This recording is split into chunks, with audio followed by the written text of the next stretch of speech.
ہاں تجھے کیا پتا ہو یہ بات کیا ہے، تو بیٹھ جا ہم سے سن، ہم تجھے بتاتے ہیں۔ اس نے کہا جی کیا مطلب؟ فرمانے لگے یہ محبوب جو ہے نا ہمارے، یہ ہمیں بڑی جگہوں سے بچاتے ہیں، یہ بچا بچا کے فرائض تک لے جاتے ہیں۔ کیا مطلب؟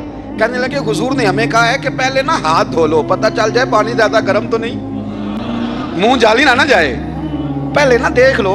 فرمایا پھر ناک میں ڈال کے پتہ کرا لو کہ اس میں سے بدبو تو نہیں آتی، سنت بھی ادا ہو گئی، پتہ بھی چل گیا بو تو نہیں آ رہی، اور فرمایا پھر منہ میں ڈال کے چکھ لو کہ بد ذائقہ تو نہیں۔ اب یہ 3 سنتیں ادا کر کے تم فرض ادا کرو گے تو اللہ بھی راضی ہوگا، اللہ کے رسول بھی راضی ہوگا۔ نبی کریم صلی اللہ علیہ وسلم نے فرمایا اگر سارے انسان مل کے بھی تیرا برا کرنا چاہیں تو جب تک رب کی مشیت نہ ہو وہ تیرا برا کر نہیں سکتے۔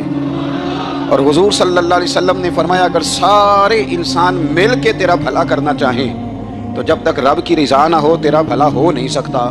تو اعلیٰ حضرت فرماتے ہیں اس چیز کو ذہن میں بٹھاؤ، مسلمانوں اپنا رجوع اپنے رب رسول کی طرف مضبوط کرو۔ یہ کیا بات ہو گئی کہ میں اس سے بھی ڈر رہا ہوں، میں اس سے بھی ڈر رہا ہوں، وہ بھی میرے پیچھے لگ گیا۔ فاضل بریلوی رحمۃ اللہ علیہ ان چیزوں سے منع فرماتے تھے، وہ کہتے تھے یہ توہمات ہیں، اوہام پرستی ہے، ہمیں ان چیزوں سے ہمیشہ بچنا ہے، اپنی آنے والی نسلوں کو بچانا ہے۔ فرمایا کرتے تھے رب کی رضا پہ جو راضی رہتا ہے اللہ اسے سکون والی زندگی عطا فرماتا ہے۔ ہمارے ہاں لوگ پوچھتے ہیں طبیعت کیسی ہے، لیکن یو پی میں، سی پی میں، لکھنؤ میں پوچھا جاتا ہے کہ کیا شکایت ہے آپ کو؟ کہتے ہیں جی سر درد کی شکایت ہے، یہ اردو کا ایک محاورہ ہے۔ جناب کیا شکایت ہے؟ کہتے ہیں جی مجھے کمر درد کی شکایت ہے۔ پھر پوچھنے والے پوچھتے ہیں کہ جناب اس شکایت کا کیا بنا؟ تو صدر الشریعہ مولانا امجد علی صاحب اعظمی رحمۃ اللہ علیہ فرماتے ہیں اعلیٰ حضرت کو بخار تھا تو میں حاضر ہوا، تو میں نے کہا حضور شکایت کا کیا بنا؟ کہنے لگے مولانا پڑھے لکھے ہو کے تو ایسی باتیں نہ کرو، شکایت کس سے کرنی ہے؟ رب نے جس حال میں رکھا ہے بڑا ہی اچھا رکھا ہوا ہے، شکایت کا کیا معنی ہوا؟ اللہ نے جہاں سمجھا مناسب اس نے ہمیں رکھا ہے، شکایت کیا ہوتی ہے؟ مجھے کسی سے شکایت نہیں۔ فرمایا کرتے تھے الحمدللہ مجھے سر درد بھی ہوتا ہے اور بخار بھی ہوتا ہے اور میں بڑا خوش ہوں، یہ وہ والی بیماریاں ہیں، یہ وہ امراض ہیں جو نبیوں کے قدم بھی چومنے آیا کرتے تھے۔ میں خوش بخت ہوں کہ وہ امراض جو انبیاء کے پاس آتے تھے، سر درد اور بخار، وہ مجھے لگتے ہیں۔ اپنی زندگی کو رضا والی زندگی بنایا، یقین بڑا کامل تھا میرے اعلیٰ حضرت کا۔ امام غزالی نے حدیث لکھی ہے، نبی کریم صلی اللہ علیہ وسلم نے فرمایا ہے یقین اس طرح سیکھا کرو جس طرح تم قرآن سیکھتے ہو۔ آج میرے دور کا سب سے بڑا مسئلہ یقین کی کمزوری ہے۔ مسلمان کچی پکی سوچیں سوچتا ہے، کمزور کمزور جملے بولتا ہے، اس کو دنیا داروں کے وعدوں پر اعتماد جلدی ہوتا ہے، لیکن معاذ اللہ اللہ رسول کے وعدوں کے بارے میں یہ کئی دفعہ شکوک کا شکار ہوتا ہے۔ اسے سمجھنا چاہیے۔ فاضل بریلوی ایک پختہ یقین والی شخصیت تھی، پختہ یقین والی۔ بریلی شریف کے دائیں بائیں طاعون کا مرض پھیل گیا تو اعلیٰ حضرت فرماتے ہیں میرے منہ میں بھی کچھ گلٹیاں نکل آئیں، تو بعض لوگوں نے کہا شاید آپ کو بھی طاعون ہو گیا ہے۔ اعلیٰ حضرت رحمۃ اللہ علیہ فرماتے ہیں جو سب سے بہترین طبیب تھا وہ لایا گیا، اس نے میرا منہ دیکھ کے گلٹیاں دیکھ کے کہا خو آپ کو تو طاعون کا مرض ہو گیا ہے۔ تو اعلیٰ حضرت فرمانے لگے مجھے ساری بیماریاں لگ سکتی ہیں، یہ نہیں لگ سکتی۔ اس نے کہا حکیم میں ہوں کہ آپ ہیں؟ فرمایا نہیں آپ ہی ہیں، پر یہ بیماری مجھے نہیں لگ سکتی، یہ مجھے ہو نہیں سکتی۔ اس نے اصرار کیا تو اعلیٰ حضرت رحمۃ اللہ تعالیٰ علیہ اس کو کہنے لگے میاں تو جو مرضی کر لیکن مجھے طاعون کا مرض نہیں ہو سکتا، یہ بات طے ہے۔ وہ ناراض ہو کے چلا گیا۔ اب طاعون کی جو گلٹیاں ہوتی تھی نا وہ بڑے بڑے مہینوں نہیں جاتی تھی، تکلیف رہتی تھی۔ اعلیٰ حضرت کہتے ہیں میں نے اسی رات نا تھوڑی سی کالی مرچوں کا سفوف بنایا اور مسواک میں رکھ کے جب منہ کے اندر چھڑکا تو تھوڑا سا خون نکلا اور میرا منہ بالکل ٹھیک ہو گیا۔ سویرے میں نے کہا بلاؤ نا اپنے حکیم کو جو کہتا تھا طاعون ہو گیا ہے۔ تو لوگ کہنے لگے حضور آپ کو ویسے کیسے پتا تھا طاعون نہیں ہے؟ فرمانے لگے پتہ اس طرح تھا کہ اللہ کے رسول صلی اللہ علیہ وسلم نے ایک دعا ارشاد فرمائی ہے، فرمایا کسی مریض کو دیکھ کے پڑھ لو الحمدللہ الذی مما ابتلاک بہ وفضلنی علی کثیر ممن خلق تفضیلا۔ حضور نے فرمایا کسی بیمار کو دیکھ کے، مصیبت والے کو دیکھ کے یہ دعا پڑھو، تم اس مصیبت میں شکار نہیں ہوں گے۔ فرمانے لگے میں نے طاعون کے مریض کو دیکھ کے دعا پڑھ لی تھی، تارے ٹوٹ سکتے ہیں، چاند گر سکتا ہے، سورج اپنی جگہ چھوڑ سکتا ہے، پر مدینے والے محبوب کی بات غلط نہیں ہو سکتی۔ یہ میرا یقین کامل ہے، ساڈے نبی دی زبان، ساڈے واسطے قرآن، یہ بات غلط ہو سکتی؟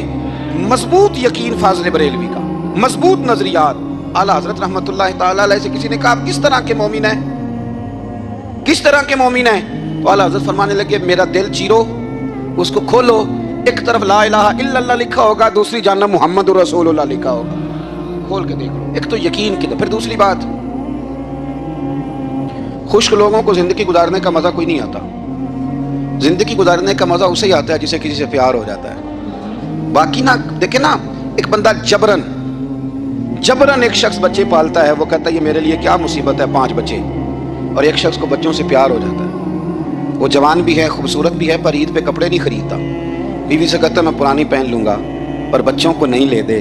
تو بھائی تیری خواہشیں مر گئی ہیں، تیری خوبصورتیوں کی طرف جانے کی آرزویں ختم ہو گئی. تو کہنے لگا سارا کچھ ہے پر بچوں سے پیار جو ہو گیا. اعلیٰ حضرت رحمۃ اللہ علیہ بہت بڑے فلسفی تھے، منطقی تھے، بہت بڑے سائنسدان تھے. یہاں بڑا سنجیدہ اجتماع ہے، میں بڑی خاص بات کرنے لگا ہوں. سارے سائنسدان کہتے ہیں زمین گھومتی ہے. اعلیٰ حضرت نے اتنی موٹی کتاب لکھی ہے زمین ساکن ہے. فرماتے تھے ہم جیسے مرضی سائنسدان کہیں کہ آپ نے دلائل دی ہیں. آپ فرماتے ہیں جب نبی کریم علیہ السلام کی حدیث مسلم شریف میں موجود ہے کہ جب اللہ نے زمین کو پیدا کیا زمین کانپنے لگی تو اللہ نے پہاڑوں کو میخیں بنا کے، قلعے بنا کے اندر لگا دیا تو زمین ٹھہر گئی. فرمانے لگے جب مصطفیٰ کریم نے کہہ دیا ٹھہر گئی ہے تو سارے سائنسدان بھی کہیں تو ہم ماننے کو تیار نہیں کہ گھومتی ہے. انہوں نے دلائل دیے. وہ ہمیں نہ روز کہہ دیتا ہے ڈاکٹر آپ کی طبیعت خراب ہے، کھانسی ہے، گھر میں کسی اور کو تو نہیں؟ ہاں جی ہے جی. وہ کہتے اسی کی وجہ سے ہو گئی ہے. او خدا کے بندے، نبی کریم علیہ السلام نے فرمایا بیماری متعدی نہیں ہوتی، ایک سے دوسرے کو نہیں لگتی. اور بڑے سادے انداز میں مسلم کی حدیث ہے. ایک صحابی نے کہا یا رسول اللہ میرے اونٹ کو اس اونٹ سے خارش پڑ گئی ہے. تو اللہ کے رسول فرمانے لگے تیرے اونٹ کو تو اس سے پڑیا تو اس کو کہاں سے پڑی تھی؟ کہنے لگا جی وہ تو قدرتی معاملہ ہے. تو حضور فرمانے لگے یہ بھی قدرتی معاملہ ہے. اب ہمیں جو مرضی، اعلیٰ حضرت کے زمانے میں لوگوں نے کہا کشش ثقل ہے، زمین اپنی طرف چیزوں کو کھینچتی ہے. دلیل کیا ہے؟ وہ کہنے لگے جی سیب گرتا ہے تو زمین پہ، آم گرتا ہے درخت سے تو زمین پہ، امرود گرتا ہے تو، انار گرتا ہے تو زمین میں کشش ہے، کھینچ لیتی ہے. اعلیٰ حضرت فرمانے لگے شاباش، سائنسدان جو کہیں گے ہم مانیں گے. فرمانے لگے زمین نے آدھا کلو کا سیب کھینچ لیا ہے، 1.5 پاؤ کا انار کھینچ لیا ہے، پر ہم نے غبارے میں 1.5 چھٹانگ ہوا بھر دیا، وہ تو زمین سے کھینچا نہیں گیا. یہ کس قسم کی کشش ثقل ہے؟ یہ بھی 2 سال پہلے ڈاکٹر عبد القدیر خان کا مضمون چھپا تھا روزنامہ جنگ میں. وہ کہتا ہے مجھے وہ مولوی چاہیے تھا جس کے پاس قرآن حدیث بھی ہو اور سائنس کے علوم بھی ہوں. کہتا میں نے زمانے کے دروازے کھٹکھٹائے، پھر میں پہنچا بریلی کے امام کے پاس، اور کہتا وہاں جا کے نہ میں ٹھہر گیا ہوں، اس لیے کہ مجھے قرآن و سنت کا نور بھی ملا ہے اور مجھے سائنس کے رموز بھی ملے ہیں. یہ واحد شخص ہے جو دین کو سائنس کا پابند نہیں کرتا بلکہ سائنس کو مدینے والے کا غلام بناتا ہے، مدینے والے کا غلام بناتا ہے. تو اعلیٰ حضرت فرمانے لگے عجیب فلسفہ ہے نا جی، آم کھینچ لیا اس نے، سیب کھینچ لیا، امرود کھینچ لیا، پر اس سے 1.5 چھٹانگ والا غبارہ. تو لوگوں نے کہا حضور پھر مسئلہ کیا ہے؟ آپ فرمانے لگے مسئلہ یہ ہے کہ ہر چیز اپنی اصل کی طرف لوٹ جاتی ہے. ہر چیز اپنی، سیب امرود انار زمین سے پیدا ہوتے ہیں تو زمین پہ گرتے ہیں. ہوا کی اصل اوپر ہے، اس لیے جب غبارے میں ہوا بھریں گے تو ہوا اس کو اوپر لے جائے گی. ہاں جب اس سے ہوا نکل جائے گی تو پھر غبارہ جو جس کی اصل ہوتی ہے ادھر لوٹ جاتا ہے. انسان مٹی سے بنا ہے تو جاتا کہاں ہے؟ مٹی نہتے مٹی رہنا ہی. ایمی کا دی بلے بلے، اج مٹی دے اتے بندیا تے کل مٹی دے تھلے. تو اعلیٰ حضرت رحمۃ اللہ تعالی علیہ نے نا اپنے سارے علوم کو نبی پاک کا غلام بنا دیا. آپ فرمایا کرتے تھے آج لے ان کی بنا، آج مدد مانگ ان سے، کل نہ مانیں گے قیامت میں اگر مان گیا. بے چین ہے دل. آپ کو پتہ نہیں کروڑوں میں چلے گئے وہ لوگ جو ذہنی پریشانیوں کی وجہ سے دوائیاں کھانے لگ گئے. آپ کو اندازہ نہیں کہ رات تو پڑتی ہے اور دن تو ڈھلتا ہے، لیکن بہت سارے لوگ شکایت کرتے ہیں کہ نیند کوئی نہیں آتی. اور میرے دوستو، یہ جو آستانے تھے یہ سکون کا باعث تھے، یہاں ٹھنڈک ملتی تھی، یہاں سے لوگ ہو کے جاتے تھے تو قلبی اطمینان پاتے تھے.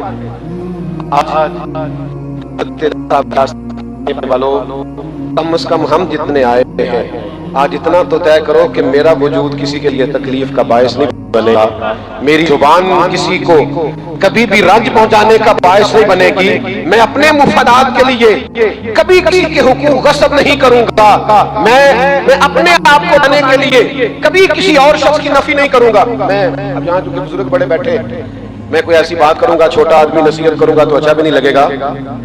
تصوف اور طریقت پتہ کیا ہے؟ میں نہیں ہوں، باقی سارے ہی ہیں.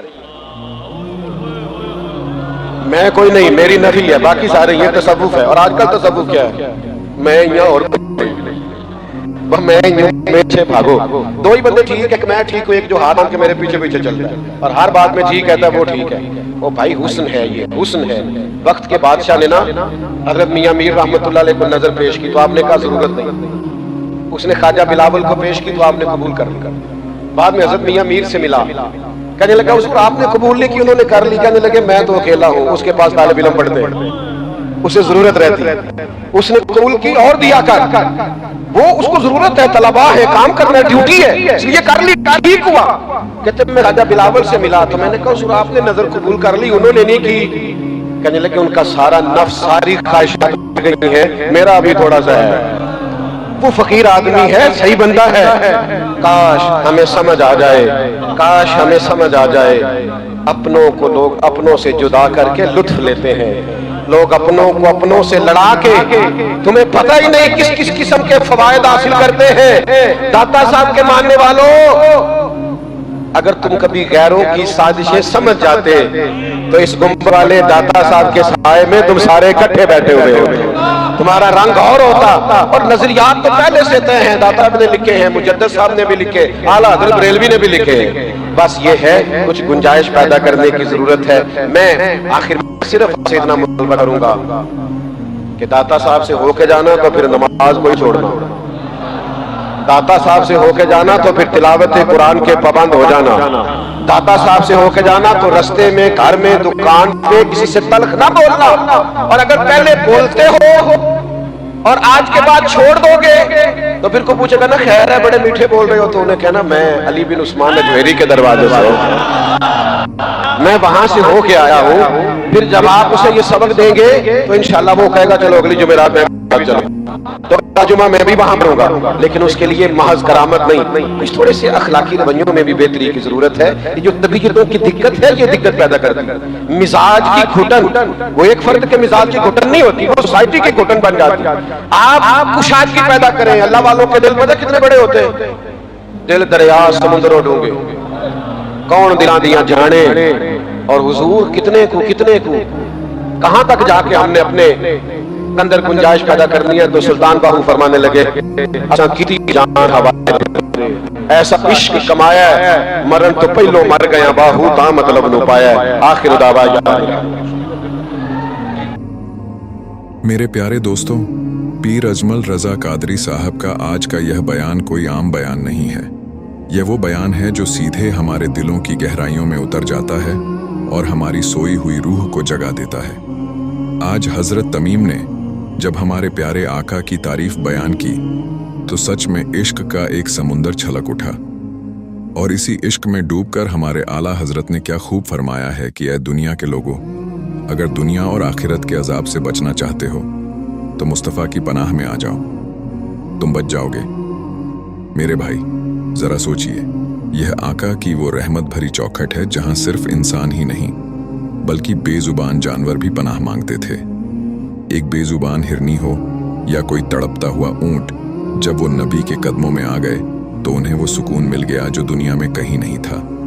جب جانور آقا کی پناہ میں آ کر محفوظ ہو سکتے ہیں تو ہم تو پھر بھی ان کے امتی ہیں. لیکن آج کا انسان، آج کا وہ امیر شخص جو اپنے پیسے، اپنی دولت اور دنیا کے گھمنڈ میں اندھا ہو چکا ہے، وہ حضور کے قریب نہیں آنا چاہتا. یقین مانو میرے دوستوں، وہ محلوں میں رہ کر اور مخملی بستروں پر سو کر بھی ہمیشہ بے چین ہی رہے گا. دولت اسے نیند دے سکتی ہے، سکون نہیں دے سکتی. سکون تو صرف اور صرف مدینے والے کی یاد میں ہے. جو انسان اپنا سب کچھ چھوڑ کر، اپنا سارا گھمنڈ توڑ کر حضور کی پناہ میں آ گیا، اسے وہ سکون مل جائے گا جو دنیا کی کسی تجوری میں نہیں ہے. اگر اس عاشقانہ اور درد بھرے بیان نے آج آپ کے دل کے تاروں کو چھوا ہے اور آپ کے اندر عشق رسول کی شمع جلائی ہے تو اس ویڈیو کو یہیں مت رکنے دیجیے. اسے صدقہ جاریہ سمجھ کر اپنے تمام دوستوں، اپنے گھر والوں اور عزیزوں کے ساتھ زیادہ سے زیادہ شیئر کریں. کیا پتہ آپ کے ایک شیئر سے کسی بے چین دل کو مصطفیٰ کی پناہ مل جائے. ایسے ہی روحانی واقعات،